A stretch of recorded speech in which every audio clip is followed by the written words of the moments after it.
For everything changed in a moment. How I praise him, my Savior and King. Oh, everything changed in a moment of time. The emptiness vanished away. My burdens fell off at the foot of the cross. Yes, everything changed on that day. My sin was forgiven, my guilt was all gone, transformed by his power divine. The light of eternity started to shine. When everything changed in a moment of time. The door is still open to heaven. The Lord will forgive you today. Receive his free gift of salvation. He will take all your burdens away. Oh, everything changed in a moment of time. The emptiness vanished away. My burdens fell off at the foot of the cross. Yes, everything changed on that day. My sin was forgiven, my guilt was all gone, transformed by his power divine. The light of eternity started to shine. When everything changed in a moment of time. Everything changed in a moment of time. Nets were empty when they first saw the Lord. All night they had been fishing in the waters by the shore. The Lord said, "Go to deep waters, cast your nets once more." And because they obeyed, they would never be the same. Go to deep waters,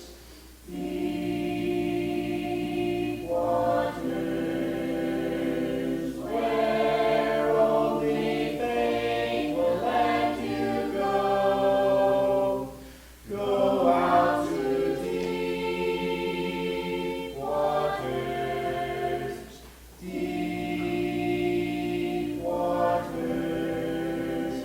harvest of faith will overflow. Harvest of faith will overflow.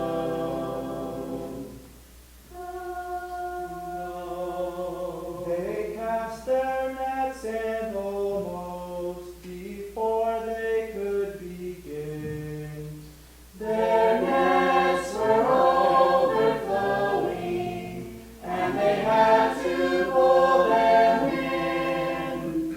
And though this was their greatest catch, their fishing days would end, for they abandoned all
Thank you for the song. That was beautiful. I almost don't want to preach. I'm afraid I might mess things up here, but just let me get set here. And I'll encourage you to come back tonight. Daniel Mills is going to preach. And I was thinking about him. I knew he was going to preach tonight. He's probably one of the most sensitive people I've ever met. Definitely the most sensitive man I've ever met. I've spent a lot of time with Daniel. The only time, and it's all been enjoyable, the only time I didn't like was when I was trying to guard him on the basketball court. He goes way out by the three-point line. I don't like going out there. I like to stay closer to the rim, but I really encourage you to come back for that. And I also wanted to say thank you to Tim. He is ready week in and week out to give just do a great job in Sunday school. And I know what it's like to work a job and try and have time to prepare, and he always seems to be prepared. I don't know how he does it, because I'm retired now and I barely had time to do this. So, but thank you, Tim, for the job you've done. So let's open up your Bibles and turn to the book of Ruth, and then go back a couple books and we'll be in Joshua. I'm not going to preach out of Ruth again. Sorry, Ruth. So go to the book of Joshua. And I'm going to, I'll tell you, I love history, and it seems like I always have. And I can blame my love of history on a man that I'm sure nobody's ever heard of. If you have heard of him, his name is Hal Stall Master. Anybody ever hear of him? No. Do you remember when you were kids? Now, some of you won't know this, but back when I was a kid, we didn't have Netflix and all this streaming stuff. We had 2, 4, and 7.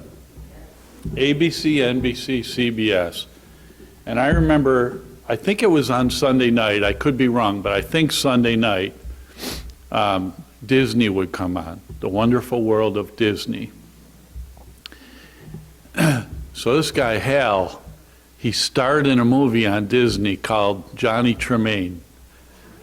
Yeah, you know, yeah. So Johnny Tremaine was a movie about the Revolutionary War, and Johnny Tremaine grew up working with Paul Revere and all these other people, and I just thought it was cool. My kids have watched Johnny Tremaine and they love it, but he kind of got me going on history. And then later on, my father, who my dad was in the Navy during the Korean War, he never saw combat. He was stationed in Florida, and he would tell everybody that he kept Key West safe during the Korean War. But he would sit down in front of the TV, and he would, like one of the World War II movies was on, The Guns at Navarone or The Dirty Dozen or something, and he would say, "Jack, I'm going to watch the Americans win again." And you know, so I learned a lot about history from him and through him, and I just loved history. So the book of Joshua, they call them the historical books in this section. And you know, over and over in life and in the Bible sometimes, but in life, leaders and people have been groomed to be leaders. They'll be used by their country to do great things, and a lot of them are really educated, and they're ready when their shot comes. Robert E. Lee, his father was an officer in the Revolutionary War. And Robert E. Lee graduated from West Point. He was second in his class at West Point. President Eisenhower, Dwight Eisenhower, and I was talking with Dan about some of these things the other night, but he also graduated from West Point, and he was a great general in World War II. General Mark Milley is currently the U.S. Army Chief of Staff, so he's got a very important position too. He graduated from Princeton University. He has degrees from Columbia University and the U.S. Naval War College. He is also a graduate of MIT National Security Studies program. And when I looked at his resume, what he's done, it was unbelievable. I mean, he's been in Afghanistan, he's been all over, and now he's the leader of the Joint Chiefs of Staff. And I remember when I was working, it wasn't that long ago, I've only been out of work for a year, but you know, from time to time I would have opportunities to hire people or to fill jobs. And, you know, you would look at their qualifications and maybe check up on references. You know, does this person show up to work on time? Are they good? Do they come ready to work? So some of these people have been groomed to fill a position. And Joshua is one of those people. Joshua was groomed to be Moses' successor.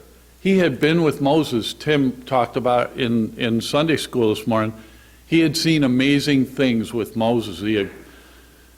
He was there when Moses was getting the tablets and coming down from the mountain, and he had seen so many things with Moses. He was in step with Moses, and you know, if we were to pick the next leader after Moses died, we probably would have picked Joshua. He was the obvious choice. He was the right choice, and that's who God had as Moses' successor. So the book of Joshua is really about possession, and it's about possession of land. God had given the land to his children. It was theirs. It still is theirs. And they had to go and take it.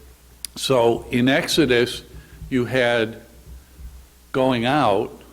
In Joshua, you have going in. They've been stranded for a while here. They've been wandering around because they misbehaved, but they're going to go in and take the land.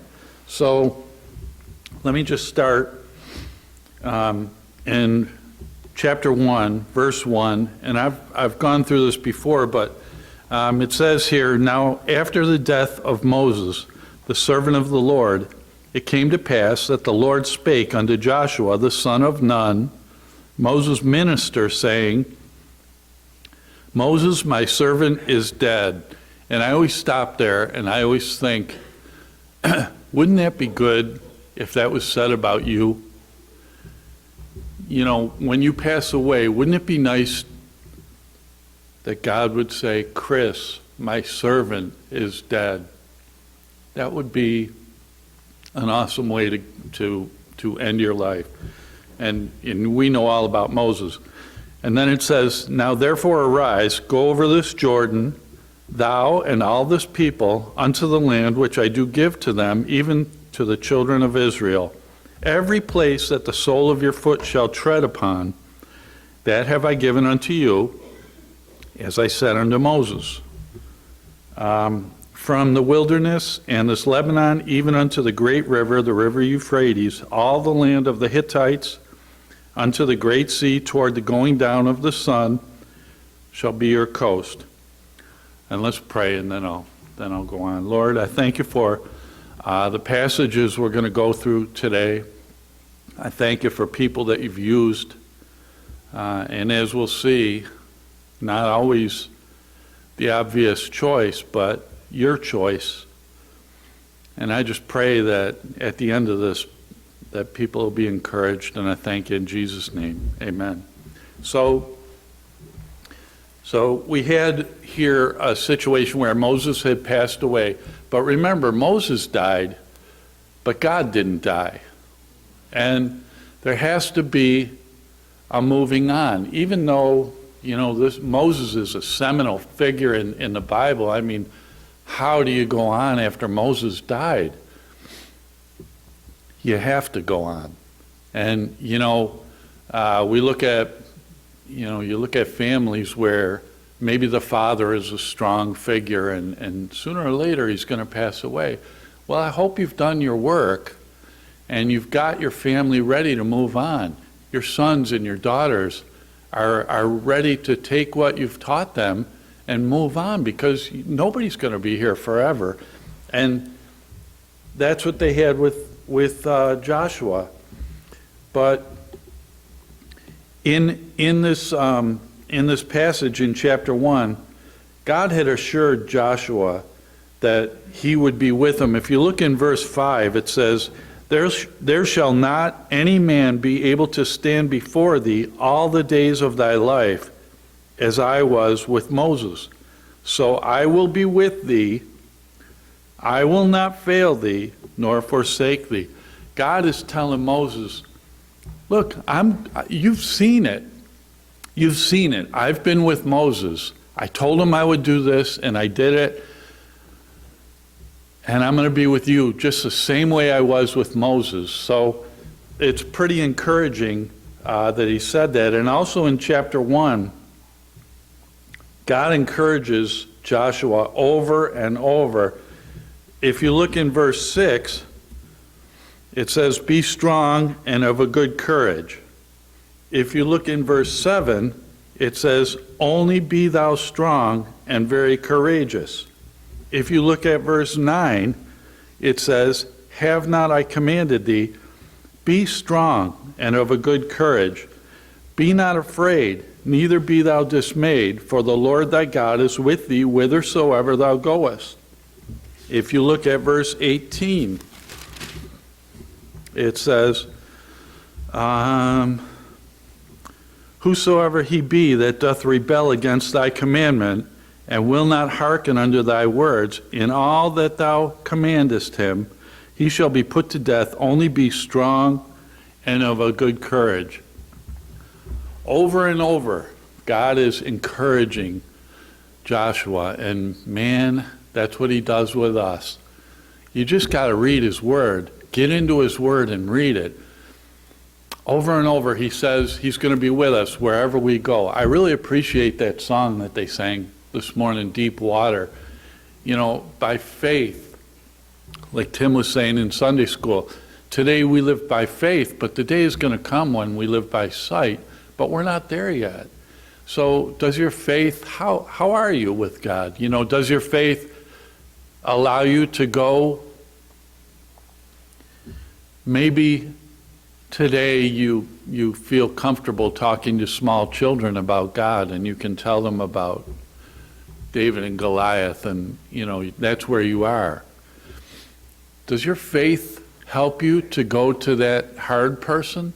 Maybe that neighbor of yours who's a pain in the neck, and you don't really get along, or you don't agree with the way he lives his life.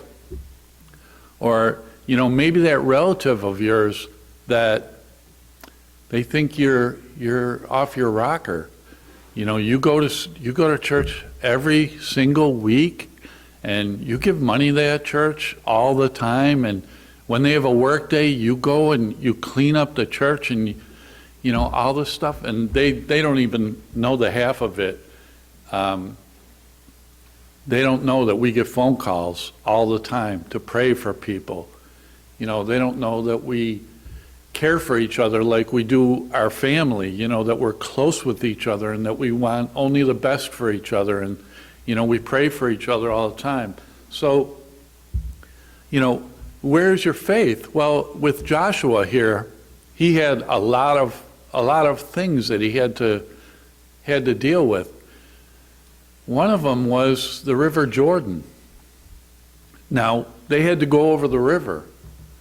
Well, they didn't have jet skis back then. There were no boats to take them across the river. But remember, they had seen, if I think back a little bit, I seem to remember some water being parted before and God's children be able to go through. And that's the thing. So many of these people, and it's still the same. You know, we pray, we ask God to help us, we think God is going to help us, He does help us, and then 2 weeks later, we're still having doubts about things, and we're not strong enough in our faith. But Joshua, he's one of my favorite characters in the Bible. I shouldn't call him a character, but, you know, a strong general, a strong commander. He asked things and they did it. And, you know, I'll show you a couple things in just 1 second here. Verse 10, chapter 1, verse 10, Joshua says, then Joshua commanded the officers of the people, saying, and then it gives a list of things that he commanded. And, you know, to be a leader, I always say this, to be a good leader, you should first be a good follower. If you can't follow, you're probably not going to be able to lead. And we've gotten away from that. In our country, we used to have apprentices. I remember when Esther was going to school to learn how to cut hair, and she was there studying under someone else and learning her trade. And she didn't go there for 2 days and then they cut her loose and said, go ahead and cut hair. I mean, you might think that she cut mine, but she didn't. I won't let Esther near my head with a pair of scissors. I'm not going to say what she said to me. I'm not going to say it, Esther.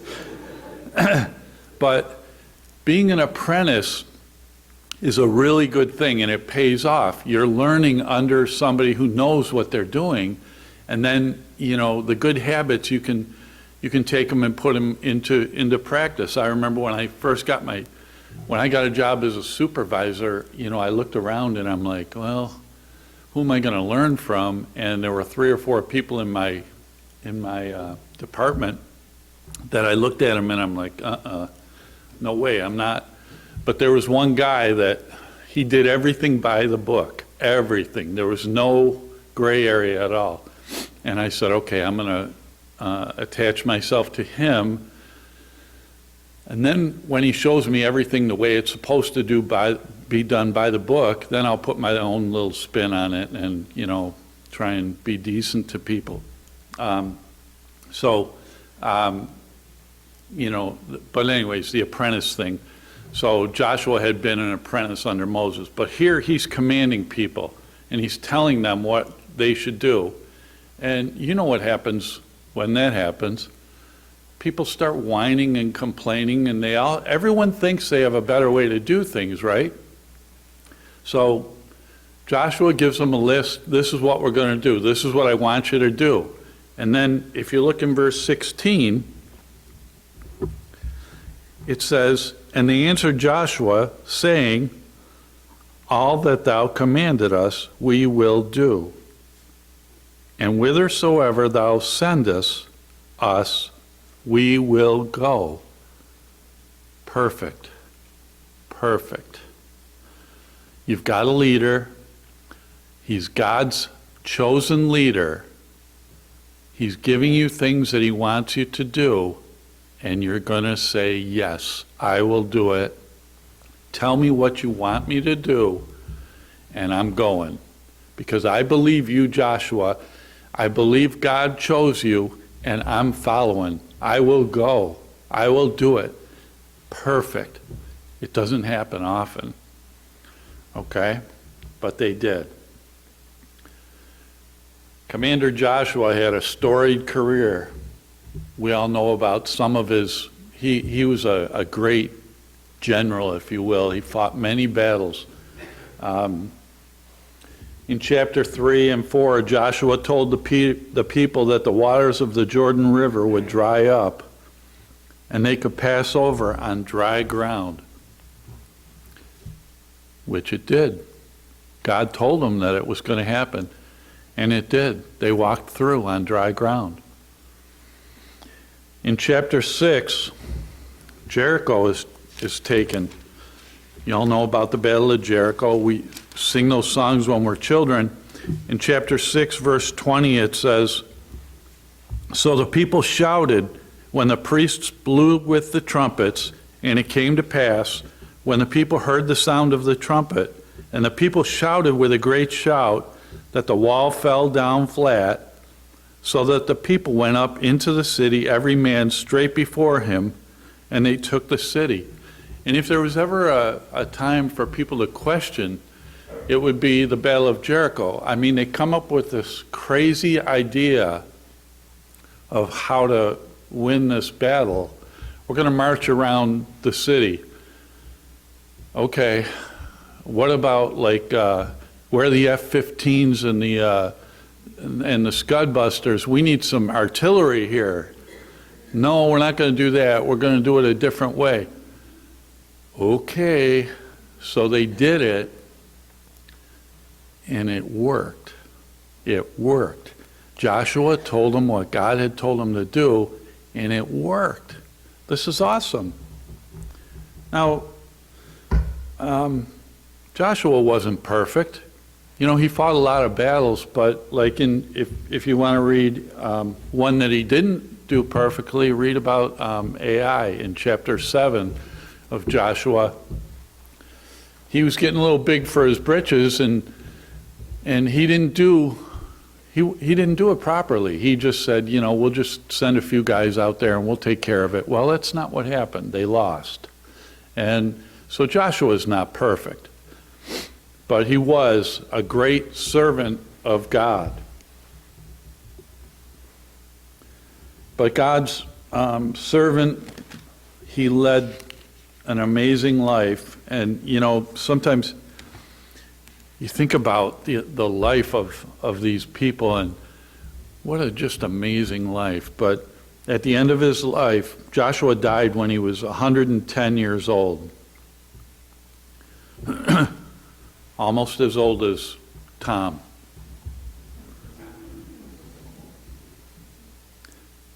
But in chapter 24:29, it says, "And it came to pass after these things that Joshua, the son of Nun," who we really don't know much about Joshua before, you know, he's mentioned, you know, traveling around with Moses. I even looked up Nun, his father. I have a book of Old Testament people, so I looked up Nun to get an idea of what was going on in their family. And it said Nun, father of Joshua. Oh, that was a big help, right? But it says, "And it came to pass after these things that Joshua, the son of Nun, the servant of the Lord, died, being 110 years old." And again, it says, the servant of the Lord. "And they buried him in the border of his inheritance." And then in verse 31 it says, "And Israel served the Lord all the days of Joshua." Awesome. Just awesome. I mean, Joshua was a great leader. He asked difficult things of the people that were following him, and they did it, and they won many, many victories. And, you know, God was going to use Joshua. God told him right from the outset, that's your land. Go in and take it. It's been promised to you. Go get it. And he did. And again, you know, Joshua as the leader makes sense. He's the guy that should be chosen. It's like there's a commercial on right now where these kids are playing basketball, and Charles Barkley is there, and they pick Charles Barkley with the first pick. And he's playing against these kids that are like this tall, and he laughs and he says, first pick, you know. Well, he's the one that they should pick. He's twice as big as them. And well, Joshua was the one that made sense, and it worked out. but that's not the way it always is. It's not always the tallest guy, the best looking, the strongest, the smartest. It's not always that way. Sometimes God chooses differently.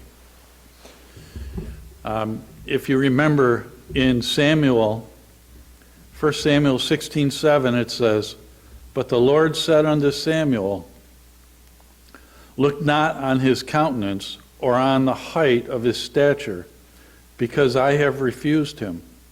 For the Lord seeth not as man seeth. For man looketh on the outward appearance, but the Lord looketh on the heart." And this is when the Lord was going to pick David, and David didn't make any sense, right? But David went on to be, a man after God's own heart. God used him tremendously. So we have Joshua here as the right choice, the obvious choice. But if you go let's go to chapter 2 here in Judges. And I want to introduce you to another person in the Bible. And I have to read the whole chapter, and I hope you bear with me. I timed it out, and it only took me a little less than 5 minutes. And I've got my big Bible here, so I should be able to read it. So let's look at chapter 2, and I want you to learn about this other person that God used, a little different than Joshua. So in chapter 2, I'm in Judges, Joshua, Judges, Ruth. Chapter 2. And Joshua, the son of Nun, sent out of Shittim 2 men to spy secretly, saying, Go view the land, even Jericho.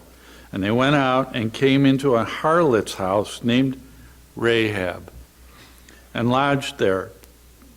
And it was told the king of Jericho, saying, Behold, there came men in hither tonight of the children of Israel to search out the country.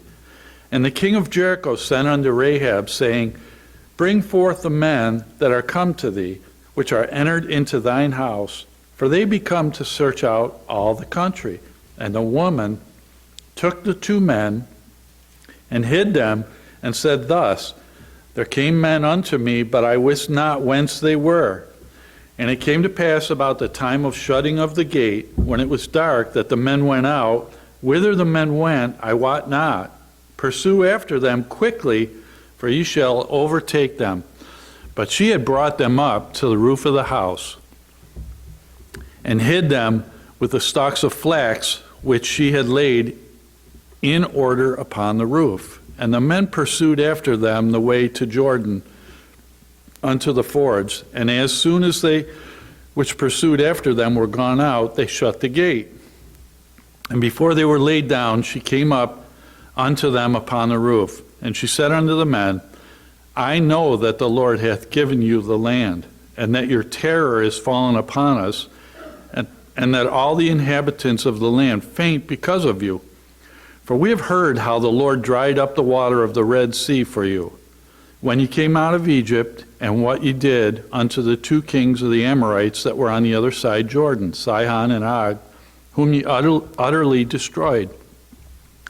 And as soon as we had heard these things, our hearts did melt, neither did there remain any more courage in any man because of you. For the Lord your God, he is God in heaven above and in earth beneath. Now therefore I pray you, swear unto me by the Lord, since I have showed you kindness, that ye will also show kindness unto my father's house, and give me a true token, and that ye will save alive my father and my mother and my brother and my sisters and all that have, and deliver, and all that they have, and deliver our lives from death. And the men answered her, Our life for yours. If ye utter not this our business, and it shall be, when the Lord hath given us the land, that we will deal kindly and truly with thee. Then she let them down by a cord through the window, for her house was upon the town wall, and she dwelt upon the wall. And she said unto them, Get you to the mountain. lest the pursuers meet you, and hide yourselves there 3 days until the pursuers be returned, and afterward may ye go your way. And the men said unto her, We will be blameless of this thine oath, which thou hast made us swear. Behold, when we come into the land, thou shalt bind this line of scarlet thread in the window, which thou didst let us down by. And thou shalt bring thy father and thy mother and thy brethren and all thy father's household home unto thee. And it shall be that whosoever shall go out of the doors of thy house into the street, his blood shall be upon his head, and we will be guiltless. And whosoever shall be with thee in the house, his blood shall be on our head, if any hand be upon him. And if thou utter this our business, then we will be quit of thine oath, which thou hast made us to swear. And she said, According unto your words, so be it. And she sent them away, and they departed, and she bound the scarlet line in the window. And they went and came unto the mountain, and abode there 3 days until the pursuers were returned. And the pursuers sought them throughout all the way, but they found them not. So the two men returned and descended from the mountain, and passed over, and came to Joshua the son of Nun, and told him all things that befell them. And they said unto Joshua, Truly the Lord hath delivered into our hands all the land. For even all the inhabitants of the country do faint because of thee, or because of us. So chapter 2, chapter 1, we've got the great Joshua. He's got all the credentials. And here we have Rahab. And almost every mention of Rahab in the Bible, she's called Rahab the harlot. Okay? In my reading, I found a couple people that wanted to tell us that Rahab, well, she was really an innkeeper. Okay? She wasn't really a harlot. But there's no reason to believe that Rahab was not a prostitute. Now, at some point, she was. Maybe now she wasn't. I don't know. We don't know anything about Rahab before this, really. But she's always called Rahab the harlot. So, God, what are you doing here? You're going to use a prostitute? He sure is. He sure is. Israel had one friend in Jericho. One. And these spies found her. Now, we don't know why they went to her house. We really don't even know how the spies got across the Jordan River, but they did. And I guess it was like 5 or 7 miles away. They got there, and they wound up at Rahab's house. Now, they might have gone there because she lived near the wall, and it was probably close by when they got there. But had they gone anywhere else, they would have been betrayed. The whole city knew about the people, and they knew that they were possibly coming, and they were terrorized that this was going to happen. But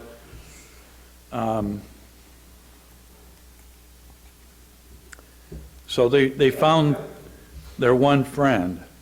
And in verse 9 of chapter 2, it says, And she said unto the men, I know that the Lord hath given you the land, and that your terror is fallen upon us, and that all the inhabitants of the land faint because of you. So the first thing is, Rahab knew that God had given them the land. She knew it. And Rahab, you talk about faith, she was probably the only one in Jericho that had this type of faith. But she knew that the land belonged to them. She knew that it was God's plan for them to have the land.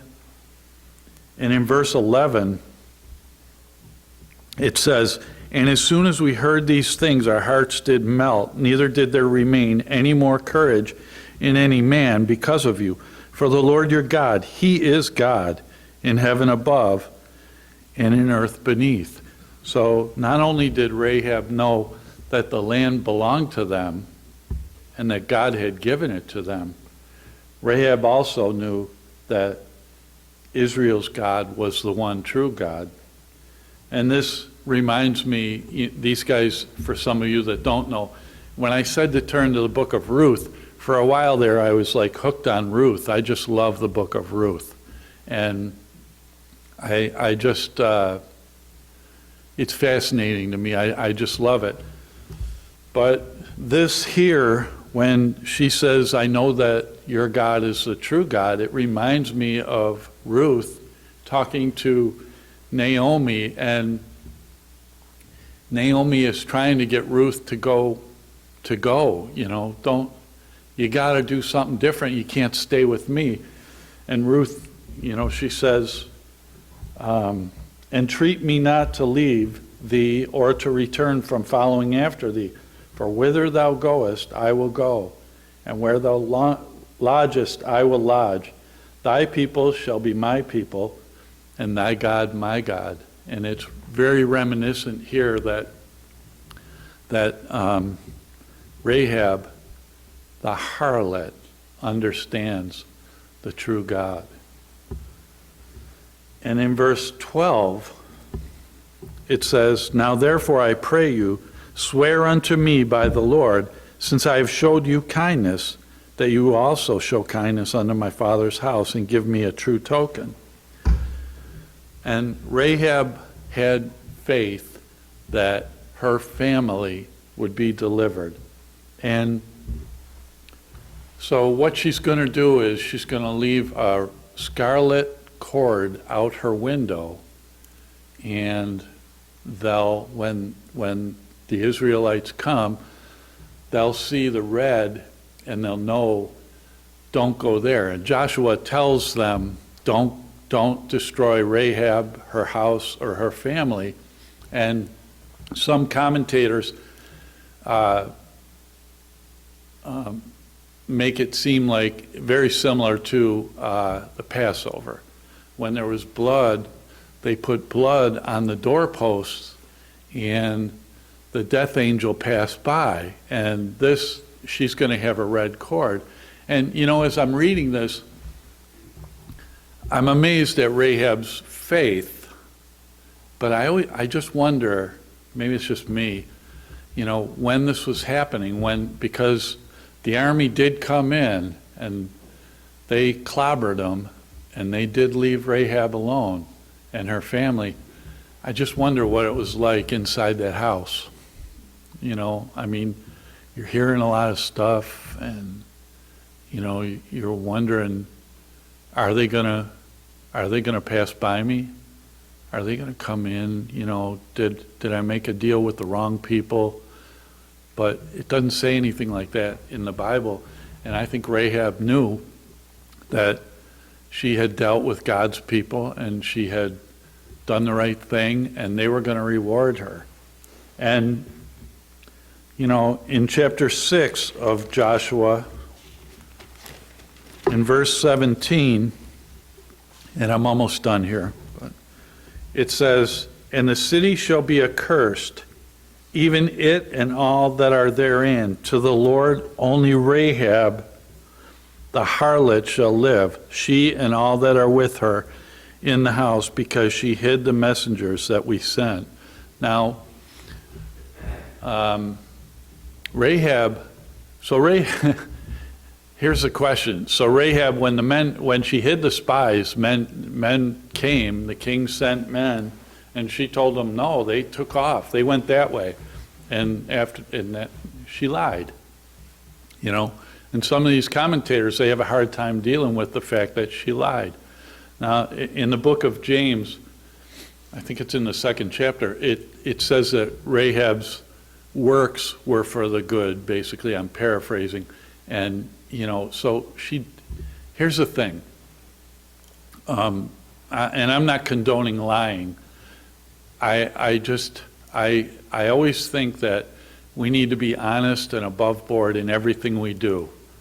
And I think that there are times, though, when we have to confront evil or we have to confront things that are wrong, and we have to take a stand. And I think that's what Rahab did here. But it says, in that verse that I just read, that she was going to be saved. And then in verse 25, it says, "And Joshua saved Rahab the harlot alive, and her father's household, and all that she had, and she dwelleth in Israel even unto this day, because she hid the messengers which Joshua sent to spy out Jericho." So Rahab is safe, and now she's living with God's people. And,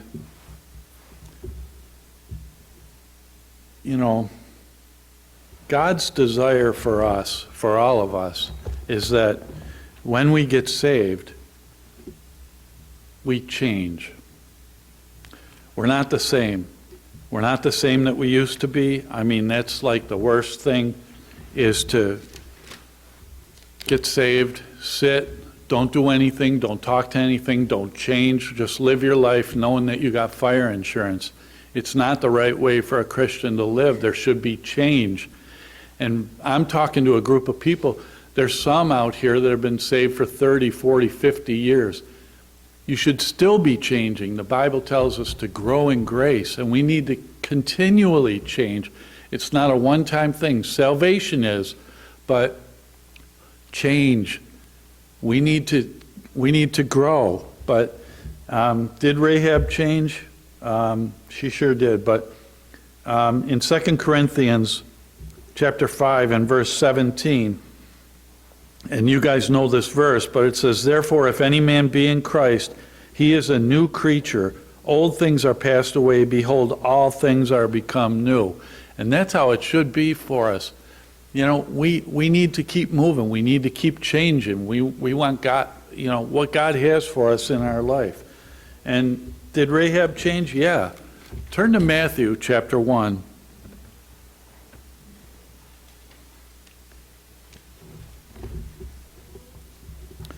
And look at verse 5. And it says, "And Solomon begat Boaz of Rahab, and Boaz begat Obed of Ruth, and Obed begat Jesse." Rahab? Rahab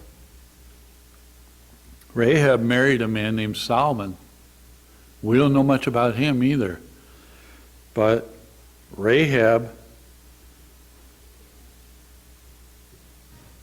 and Boaz and Obed and Jesse. And Jesse begat David the king. And David the king begat Solomon. And it goes on and on. And guess what? Rahab, the harlot, is in the line of Jesus. Turn to Hebrews.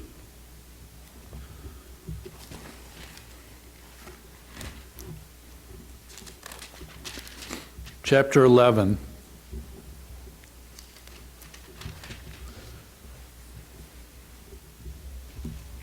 And go to verse 31. And it says, "By faith the harlot Rahab perished not with them that believed not, when she had received the spies with peace." Rahab, the harlot, is in Hebrews 11. We call it the Hall of Faith. Rahab, the harlot, is in chapter 11 of Hebrews? She sure is. So what are we saying here? Let me wind this up. We have Joshua in chapter 1, the guy that anybody would pick to succeed Moses. He was the alpha dog. He was the guy that had to be the next general. Obvious choice. God, you know who it's going to be. It's got to be Joshua. and it was the right choice. And we have Rahab, the harlot, a woman whose life had been a mess, and God used her. God can save anyone. God can use anyone. And my challenge to you is this. Look, today, if you're not living a life that's pleasing to Christ, I'm not saying it's okay. You need to change. I hope you're saved. If you're not saved, you need to get saved. But if things aren't perfect in your life, or you know somebody that's living a life that's not pleasing to God, don't give up on them.